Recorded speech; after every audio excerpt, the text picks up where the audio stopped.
ಆಮೇಲೆ ಅವತ್ ರಾತ್ರಿ ತುಂಬಾ ಜೋರಾಗಿ ಮಳೆ ಬಂತು. ಆದ್ರೆ ಕಾಲು ಕಾಗೆ ಹತ್ರ ತಿನ್ನಕ್ಕೂ ಏನೂ ಇರ್ಲಿಲ್ಲ, ಆಮೇಲೆ ನಿದ್ದೆ ಮಾಡಕ್ಕೆ ಒಂದ್ ಜಾಗ ಇರ್ಲಿಲ್ಲ, ಯಾಕಂದ್ರೆ ಅದು ಮನೆ ಕಟ್ಲೇ ಇಲ್ವಲ್ಲ. ಆದ್ರಿಂದ ಕಾಲು ಕಾಗೆ ಅವತ್ ರಾತ್ರಿ ಪೂರ್ತಿ ಆ ಜೋರಾದ ಮಳೆಯಲ್ಲಿ ಹಾಸ್ಕೊಂಡೇ ಇರ್ತಿತ್ತು. ಮಾರನೇ ದಿವಸ ಅದಕ್ಕೆ ತುಂಬಾ ಜಾಸ್ತಿ ಜ್ವರ ಆಯ್ತು. ಅವತ್ತಿಂದ ಆ ಕಾಡಲ್ಲಿ ಯಾರು ಕಲ್ಲು ಕಾಗೆಗೆ ಯಾವತ್ತೂ ಸಹಾಯ ಮಾಡ್ಲಿಲ್ಲ. ಆಮೇಲೆ ಈ ತರ ಅದು ಕಷ್ಟಪಟ್ಟು ಹಾಗೇ ತೀರೋಯ್ತು.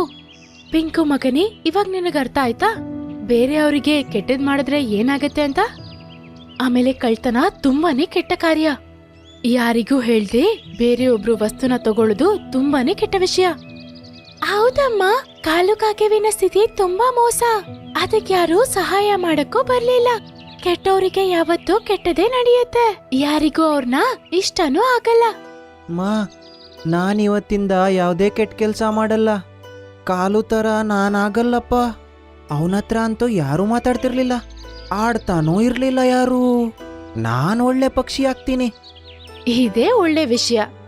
ಬೋನಿಗುಬ್ಬಚ್ಚಿ ಈ ಕತೆ ಹೇಳಿ ಅವ್ರಿಗೆ ಅರ್ಥ ಮಾಡ್ಸತ್ತೆ.